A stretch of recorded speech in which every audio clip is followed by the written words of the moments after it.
10 محرم الحرام کو کربلا کا واقعہ رونما ہوا تو اس موسم میں اطراف و اکناف عالم میں اس حوالے سے بات ہوتی ہے، ذکر کیا جاتا ہے۔ اہل محبت حضرت امام حسین رضی اللہ تعالی عنہ کے حضور خراج عقیدت اور خراج محبت پیش کرتے ہیں۔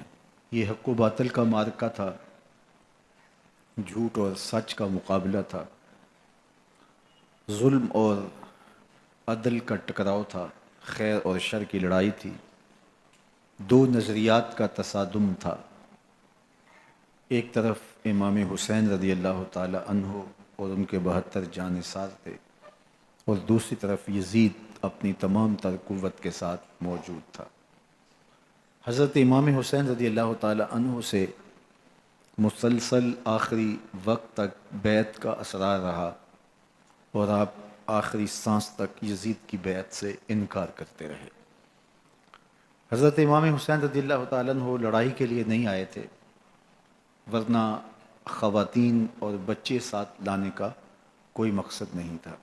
آلات حرب و ضرب بھی نہیں تھے، عرب جو اپنے ساتھ سفر پہ معمول کی تلواریں اور اسلحہ جات رکھتے ہیں وہی تھے، اور آپ کو پیشکش بھی کی گئی۔ ترماح بن عدی بن حاتم نے، یہ حاتم طائی کا پوتا تھا، کہا کہ آپ میرے ساتھ ہمارے علاقے میں چلے جائیں۔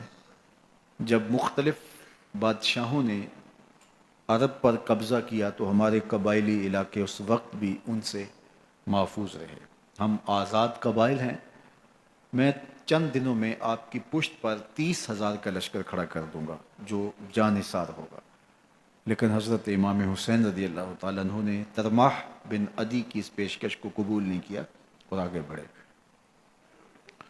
دشت نینوا میں، جسے دشت کربلا بھی کہتے ہیں، حر بن یزید ریاحی 500 سواروں کو ساتھ لے کر کے حضرت امام حسین کو محصور کر دیتا ہے، اور پھر یزید کا لشکر وہاں جمع ہونا شروع ہو جاتا ہے۔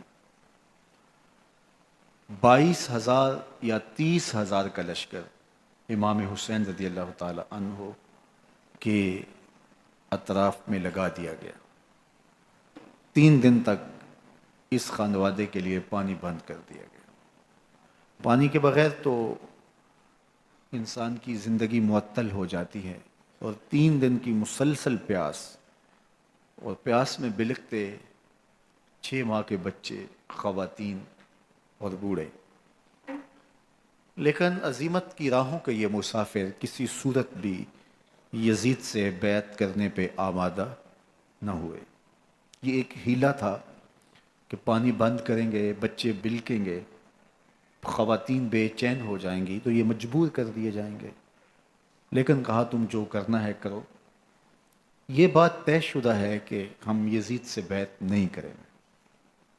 پھر 3 ماہ پانی بند کرنے کے بعد حضرت امام حسین رضی اللہ تعالیٰ عنہ اور ان کے خاندان کو جس طرح ذبح کیا گیا، یہ ایک دردناک کہانی ہے۔ 72 افراد کربلا میں شہید کر دیے گئے۔ اہل حق کا یہ قافلہ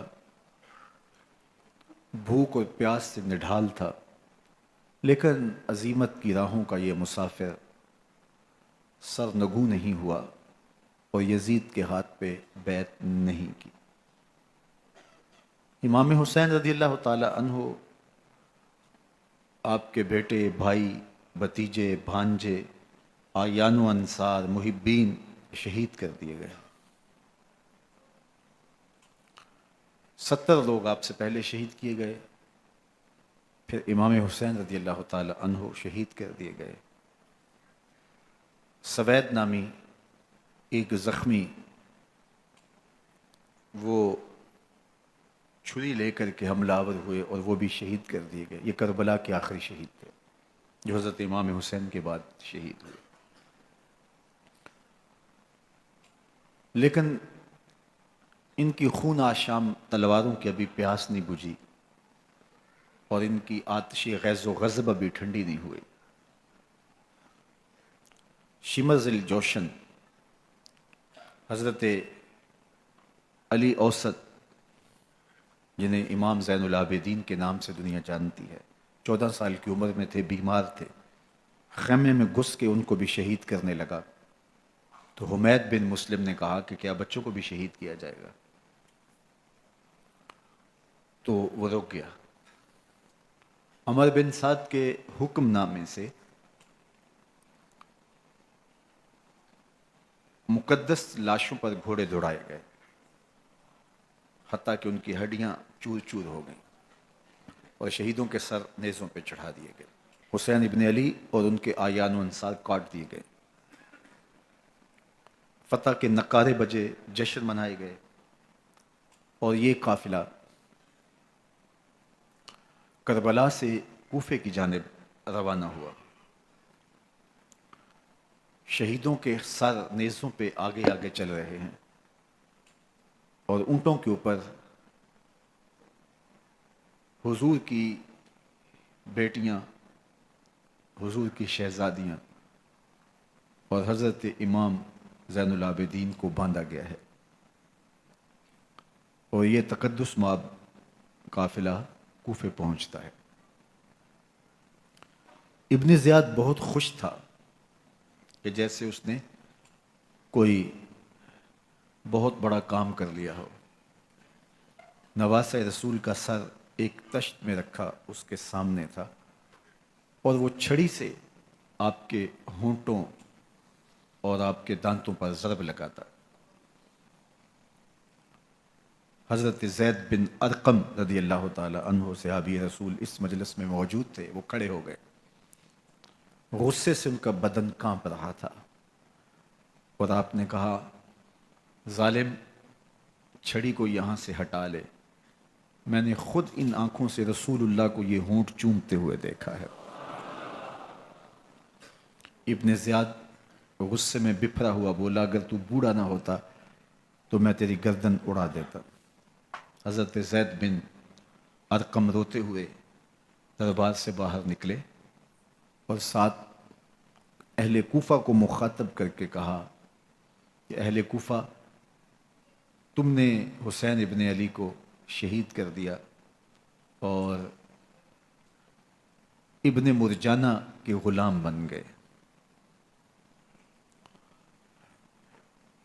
حضرت زینب سلام اللہ علیہا ایک کونے میں بیٹھی تھی، پرانے کپڑوں میں ملبوس۔ ایک وہ وقت بھی تھا کہ سیدہ زینب سلام اللہ علیہا جب کوفے میں آئیں،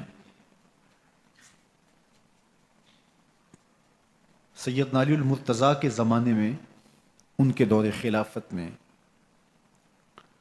دارالخلافہ کوفہ متعین ہوا،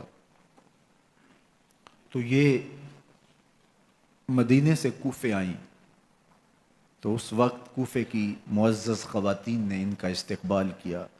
خلیفۃ المسلمین کی شہزادی، رسول اللہ کی بیٹی سیدہ فاطمہ الزہرا کا عکس حضرت زینب سلام اللہ علیہا کوفے میں داخل ہوئیں، تکریم، عزت اور وقار کے ساتھ آپ کا استقبال کیا گیا، اور آپ خواتین کو درس قرآن دیتی، حضور کی شریعت سکھاتی، اور آج وہی کوفہ ہے، وہی دیوار و در ہے، اور وہی زینب ہے، اور آج زینب کے ساتھ حسین ابن علی کا کٹا ہوا سر ہے۔ پرانے کپڑوں میں ملبوس حضرت زینب سلام اللہ علیہ آج اسی کوفے میں داخل ہوئی ہیں۔ دارالامارت کے ایک کونے میں تشریف فرما ہے کہ ابن زیاد پوچھتا ہے یہ خاتون کون ہے؟ حضرت زینب خاموش رہی، اس نے دوسری مرتبہ پوچھا، آپ پھر خاموش رہی، تیسری مرتبہ پوچھا، آپ پھر خاموش رہی، پھر ایک لونڈی نے بتایا یہ زینب بنت علی ہیں۔ تو اس کے سامنے حضرت امام حسین کا کٹا ہوا سر پڑا تھا، اور وہ حضرت زینب سے مخاطب ہو کے کہنے لگا کہ اللہ نے تمہیں شکست دی اور یزید بن معاویہ کو فتح عطا کی، تو حضرت زینب سلام اللہ علیہا پھر دربار ابن زیاد میں ایک خوبصورت خطبہ عطا کیا۔ زینب بول رہی تھی، لگ رہا تھا مولا کائنات بول رہے ہیں۔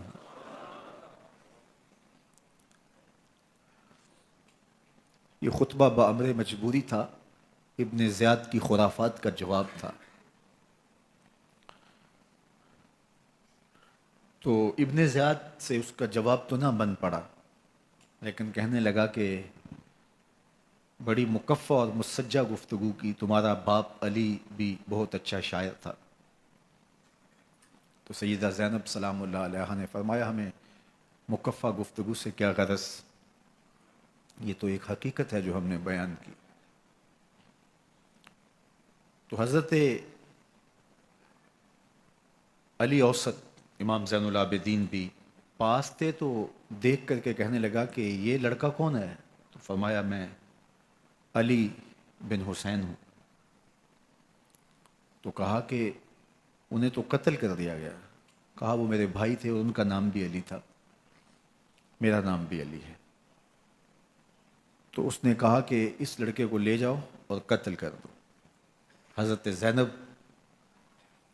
علی اوسط امام زین العابدین کے ساتھ چمٹ گئیں اور کہا کہ اگر تم اسے قتل کرو گے تو اس کے ساتھ مجھے بھی قتل کرنا ہوگا۔ تو ابن زیاد کہنے لگا کہ یہ عورت سچ کہتی ہے، واقعی اس کے جذبات یہی ہیں۔ اور الصلاۃ جامعہ کی پکار کے ساتھ مسجد کوفہ میں آ گیا۔ کوفے کے لوگ سارے ابن زیاد کے سامنے تھے، امام حسین کا کٹا ہوا سر ابن زیاد کے سامنے تھا، اور اس نے کہا کہ اللہ نے یزید بن معاویہ کو فتح دی اور کذاب ابن کذاب معاذ اللہ حسین ابن علی کو شکست دی۔ جب اس نے یہ بات کہی تو عبداللہ بن عفیف الازدی رضی اللہ تعالی عنہ موجود تھے، وہ کھڑے ہو گئے۔ غصے سے ان کا بدن کانپ رہا تھا، اور آپ نے پوری ہمت کے ساتھ ابن زیاد کو جواب دیتے ہوئے کہا، ظالم، حسین سچا، حسین کا باپ بھی سچا، تو جھوٹا، تیرا باپ بھی جھوٹا، جس نے تجھے امیر بنایا وہ بھی جھوٹا۔ تو ابن زیاد نے جب اپنے بارے عبداللہ بن عفیف سے یہ بات سنی تو اس نے حکم دیا کہ ان کا سر کاٹ دیا جائے، اور پھر حضرت عبداللہ ابن عفیف رضی اللہ تعالی عنہ کو شہید کیا گیا اور ان کی لاش کو سولی چڑھا دیا گیا۔ حق کی راہ کے یہ مسافر اپنی جان کس طرح راہ خدا میں سپرد کر رہے تھے۔ اہل کوفہ سہمے ہوئے، ڈرے ہوئے ابن زیاد کے دربار میں بیٹھے تھے، اور امام حسین رضی اللہ تعالی عنہ کے قتل کا، ان کی شہادت کا انہیں دکھ تو تھا، لیکن ان کے اندر ہمت، طاقت اور توانائی نہیں تھی۔ ان کی تلواریں یزید کے ساتھ رہیں اور دل امام حسین رضی اللہ تعالی عنہ کے ساتھ رکھنے کی بات کرتے تھے۔ پھر یہ قافلہ کوفہ سے چلتے چلتے دمشق کی جانب عازم سفر ہوا۔ ایک اونٹ پہ تین تین لوگوں کو سوار کیا گیا تھا۔ امام زین العابدین کو سوار بھی کیا گیا اور بدن پر زنجیریں بھی باندھی گئیں، جکڑ کر کے سواری پہ بٹھایا گیا۔ اللہ اکبر! جہاں جہاں سے یہ لوگ گزرتے، لوگوں کو ان کی حالت پہ رحم آتا۔ بہت سارے لوگ نہیں جانتے تھے یہ کون ہیں۔ عمومی طور پہ راستوں میں یہی بتایا گیا کہ کچھ باغی لوگ ہیں جنہوں نے حکومت سے بغاوت کی، تو ان کے کیفر کردار تک پہنچا دیا گیا۔ راستے میں ایک گرجا گھر آیا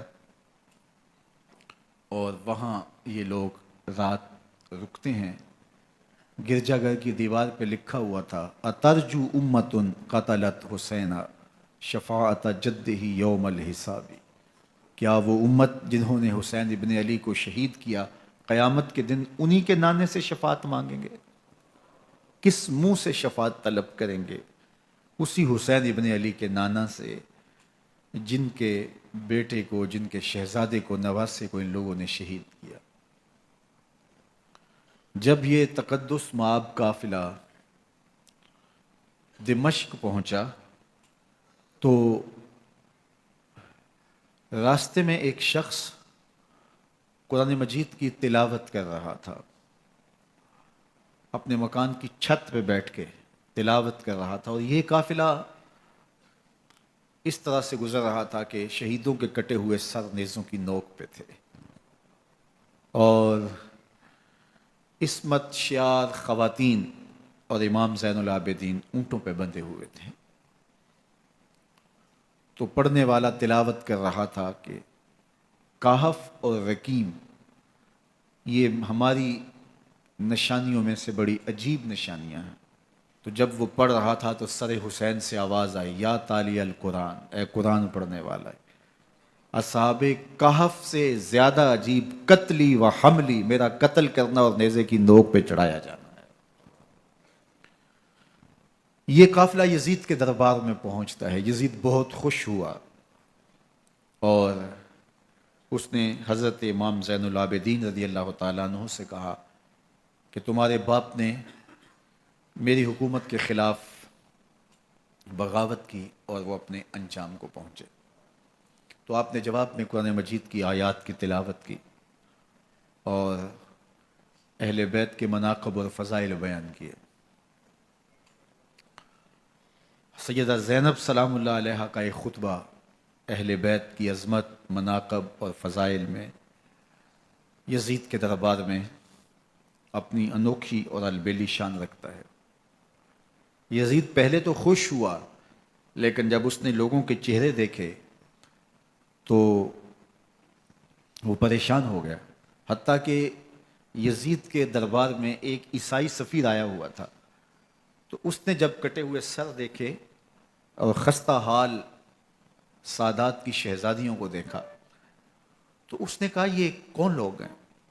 تو اسے بتایا گیا، تو اس نے بڑے تاسف کا اظہار کیا، کہا کتنے بد نصیب لوگ ہو، ہمارے پاس حضرت عیسیٰ علیہ السلام کے گدھے کا کھر موجود ہے اور ہم اسے بھی عزت کی جگہ پہ رکھے ہوئے ہیں، اور تم کتنے بدبخت ہو، اپنے رسول کے نواسے کو شہید کر دیا۔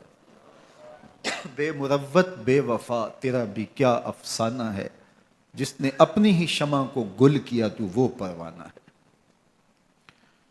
تو یزید نے جب لوگوں کے تیور دیکھے اور بدلتے ہوئے حالات دیکھے تو اس نے تاسف کا اظہار کیا اور کہا اللہ برا کرے ابن زیاد کا، وہ امام حسین کو میرے تک پہنچنے دیتا تو میں ان سے اچھا معاملہ کر لیتا۔ کچھ لوگ اس سے یزید کو بری و ذمہ قرار دینے کی کوشش کرتے ہیں، لیکن یزید کے اپنے حکم سے سب کچھ ہوا۔ ابن اسیر نے لکھا ہے کہ جب یزید مرا تو ابن زیاد دمشق آ رہا تھا، اس کے ساتھ مسافر بن شریح بھی تھا، تو اچانک وہ کچھ سوچنے لگا، تو مسافر بن شریح نے کہا کہ ابن زیاد میں تمہیں بتاؤں تم کیا سوچ رہے ہو؟ کہا بتاؤ۔ کہا تم یہ سوچ رہے ہو کہ میں نے نواسہ رسول کو شہید کیوں کیا؟ تو کہنے لگا کہ یہ مجھے یزید کا حکم تھا، اور اگر میں نواسہ رسول کو شہید نہ کرتا تو وہ مجھے قتل کر دیتا۔ اور جب مسلم بن عقبہ کو مدینہ المنورہ کی حرمت کو پامال کرنے کے لیے اور حضرت عبداللہ ابن زبیر رضی اللہ تعالیٰ عنہ کی خلافت کے اعلان کے بعد مکہ المکرمہ پر حملے کے لیے جو یزید نے بھیجا، تو اس سے قبل اس نے ابن زیاد کو کہا کہ یہ کام تم کرو، تو ابن زیاد نے جو جواب دیا وہ یہ تھا کہ میں تمہارے کہنے پہ پہلے ہی نواسہ رسول کو شہید کر چکا ہوں، اب نواسہ رسول کو شہید کرنا اور کعبۃ اللہ کی حرمت کو پامال کرنا، یہ دو چیزیں میں جمع نہیں کروں گا، اور اس نے بادشاہ کے حکم کا انکار کر دیا۔ تو یزید نے امام حسین رضی اللہ تعالیٰ عنہ کی شہادت کا حکم دیا تھا ابن زیاد کو، اور یہ دو گواہیاں میں نے ابن زیاد سے آپ کے سامنے رکھی۔ باقی اس کا یہ سیاسی پینترا کہ وہ تعصب کا اظہار کرے تو قاتل کی پشیمانی مقتول کی اہمیت تو بڑھا سکتی ہے، لیکن قاتل کے دامن سے قتل کا داغ نہیں دھو سکتی۔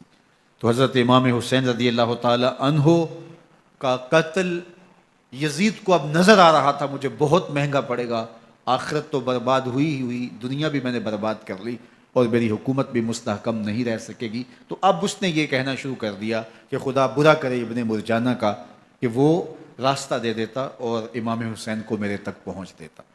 حضرت امام زین العابدین سے اب وہ لجاجت کرنے لگا اور کہنے لگا کہ حضرت آپ کچھ ارشاد فرمائیے۔ تو آپ نے 3 چیزیں ارشاد کی۔ آپ نے فرمایا ایک تو ہمیں خیریت سے مدینے بھیج دو، اور دوسری بات کہ قاتلان حسین کو ان کے کیفر کردار تک پہنچاؤ، اور تیسری بات مجھے دمشق کی جامعہ مسجد میں خطبہ جمعہ کی اجازت دو۔ اس نے کہا کہ خطبہ جمعہ کی اجازت بھی دیتا ہوں، آپ کو خیریت سے مدینۃ المنورہ بھی روانہ کر دیا جائے گا، لیکن قاتلان حسین کو کیفر کردار تک پہنچانا یہ میرے بس میں نہیں ہے، یہ ممکن نہیں ہے۔ اب مجھے بتائیے، حاکم وقت ہو اور اتنا بڑا سانحہ اور واقعہ ہو گیا ہو تو وہ وہیں کھڑے کھڑے معذرت کر لے کہ یہ اس بات کو رہنے دو، تو اس کا مطلب سمجھنے میں کسی بھی باشعور شخص کو دیر نہیں لگتی۔ اسے چاہیے تھا کہ وہ کہتا کہ میں اس کی تحقیق کروا کے جو بھی مجرم ہے وہ کیفر کردار تک پہنچے گا، اور آپ نہ بھی کہتے تو یہ میں کرتا چونکہ میں حاکم وقت ہوں۔ لیکن اس نے فوراً کہا کہ یہ ممکن نہیں ہے، تو اس کا مطلب کیا کہ مجرم میں خود ہوں، تو میں اس سے جو ہے وہ بچنا چاہتا ہوں۔ تو اس نے حضرت امام زین العابدین کو کہا 2 شرطیں تو قبول ہیں، لیکن یہ تیسری شرط قبول نہیں ہے اور یہ ممکن نہیں ہے۔ تو یہ واضح اس بات کا اشارہ ہے کہ یزید کے حکم سے، اس کی منشا سے اور اس کے کہنے سے حضرت امام کو شہید کیا گیا، اور اس نے حضرت امام حسین رضی اللہ تعالی عنہ کے مبارک لبوں پر چھڑیاں بھی ماری اور آپ کے دانتوں پر ضربیں لگائیں چھڑیوں کی۔ وہ تو ایک صحابی وہاں موجود تھے جو کھڑے ہو گئے، انہوں نے کہا ارفع ھذا القدیب عن ھاتین الشفتین، ان ہونٹوں سے چھڑی ہٹا لے، میں نے ان آنکھوں سے رسول اللہ کو یہ ہونٹ چومتے ہوئے دیکھا ہے۔ جس طرح ابن زیاد کے دربار میں ہوا تو یہاں بھی ہوا۔ اللہ اکبر۔ تو یزید اپنے تئیں خوش تھا، لیکن لوگوں کے احتجاج کی سکت نہیں لا سکتا تھا کہ نواسہ رسول کو شہید کر دیا گیا، تو وہ یوں اپنی بات کو چھپانا چاہتا تھا اور بات ابن مرجانہ ابن زیاد پہ ڈالنا چاہتا۔ لیکن ابن زیاد کہتا ہے کہ اگر یزید کے کہنے پہ میں امام حسین کو قتل نہ کرتا تو میں قتل کر دیا جاتا، اور میں غزوہ کعبہ اور قتل امام حسین دونوں کو جمع نہیں کر سکتا، لہٰذا اب میں یزید کا یہ حکم نہیں مانوں گا، اس نے پہلے مجھ سے بہت بڑی زیادتی کروائی ہے۔ یہ تاریخ کی معتبر کتابوں کے اندر موجود ہے۔ اب یزید نے کہا 2 باتیں مان لیتا ہوں، آپ کو مدینۃ المنورہ بھی رخصت کر دیتے ہیں، اور دوسرا آپ کو مسجد دمشق میں خطبہ کی اجازت بھی دیتے ہیں۔ اللہ اکبر۔ یہ وقتی تصرف تھا اس کا، ورنہ یہ کون ہے اجازت دینے والا؟ ممبر تو حسین ابن علی کے نانے کا ہے۔ خیر، مسجد دمشق میں گئے، لوگوں کا ہجوم تھا، حضرت امام زین العابدین ممبر پہ جلوہ فراز ہوئے۔ خطابت تو ان کے گھر کی لونڈی ہے، تو جب آپ نے کھڑے ہو کر کے خطبہ دیا اور فضائل و مناقب اہل بیت بیان کیے، لوگوں کے سینوں کے اندر آتش محبت اہل بیت کی جوش مارنے لگی۔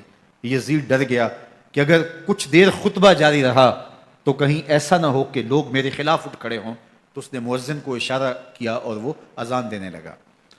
تو اس نے کہا اللہ اکبر اللہ اکبر، تو حضرت امام زین العابدین نے کہا اس میں کوئی شک نہیں کہ اللہ سب سے بڑا ہے۔ پھر کہا اشہد اللہ الہ الا اللہ، تو امام زین العابدین نے فرمایا کہ ہم نے اس بات کی اپنے خون سے گواہی دی ہے کہ اللہ کے علاوہ کوئی معبود نہیں ہے۔ پھر اس نے کہا اشہد ان محمد رسول اللہ، تو حضرت امام زین العابدین نے یزید کی آنکھوں میں آنکھیں ڈال کے کہا یزید دیکھ، اذان میں تیرے نانے کا نام ہے یا میرے نانے کا نام ہے؟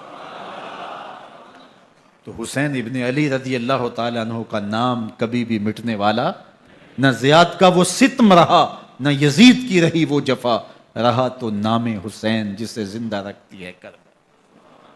یزید نے امام حسین رضی اللہ تعالیٰ عنہ کو راستے سے ہٹا دیا۔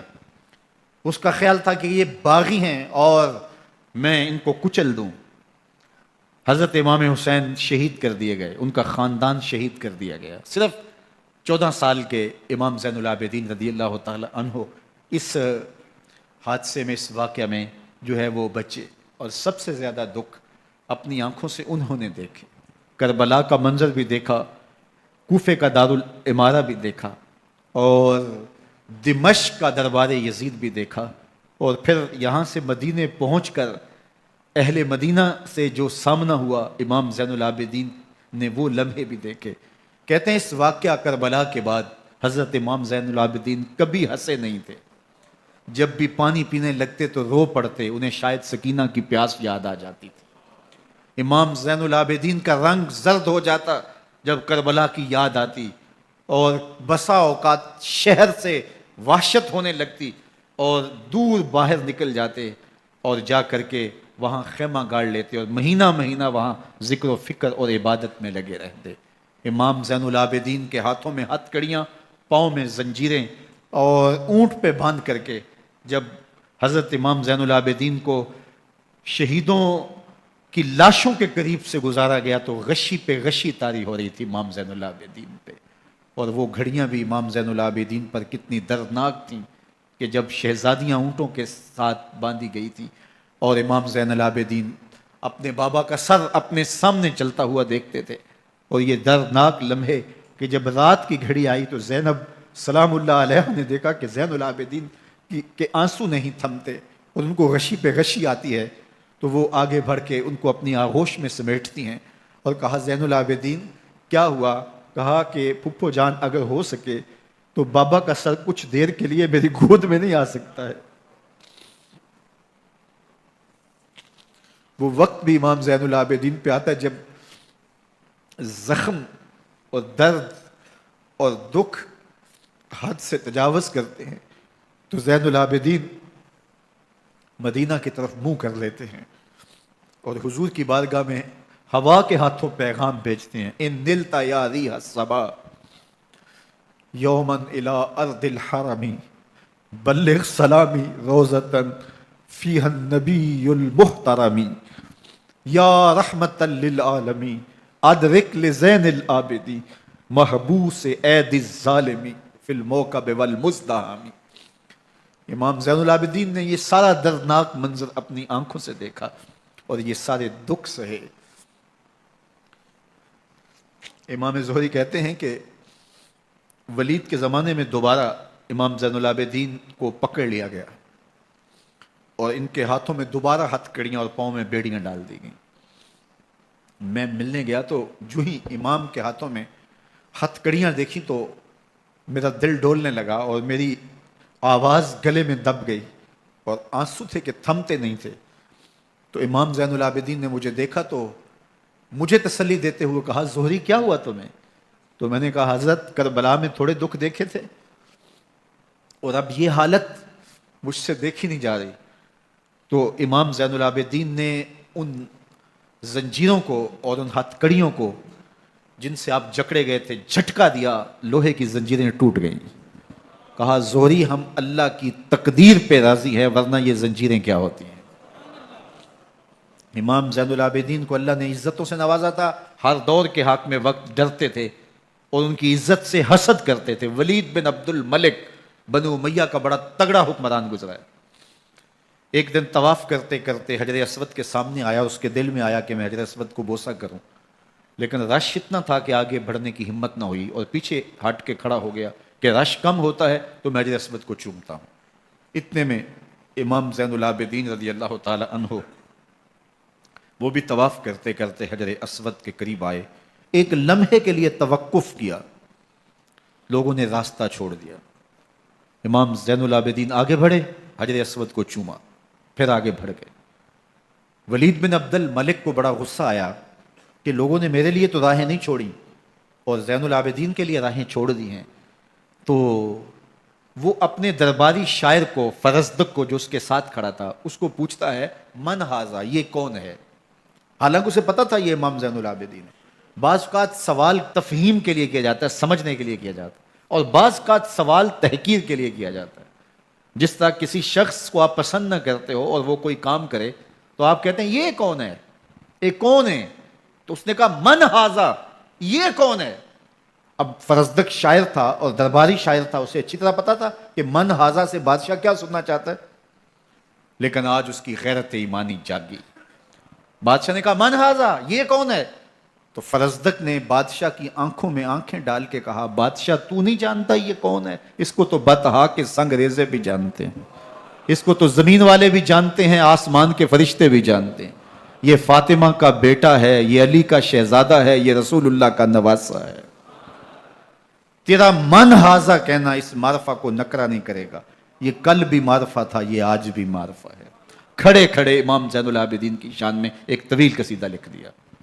بادشاہ تو اس سے کچھ اور سوچ رہا تھا، الٹ ہو گیا. اس نے فرزدق کو جیل میں ڈال دیا. امام زین العابدین کو پتا چلا آپ نے اشرفیوں کی 2 تھیلیاں خادم کے ہاتھ بیچی کہ ہماری وجہ سے تمہارے اوپر یہ افتاد پڑی ہے. تو اس نے تھیلیاں قبول کی، چوما آنکھوں سے لگائیں اور پھر خادم کے ہاتھ میں دیتے ہوئے کہا امام کو میرا سلام دے دینا اور کہنا حضرت ساری زندگی نے ٹگوں کے لیے، ان پیسوں کے لیے، اشرفیوں کے لیے شاعریاں کی ہیں. یہ جو میں نے قصیدہ لکھا ہے آپ کے نانا کی شفاعت کے لیے لکھا ہے.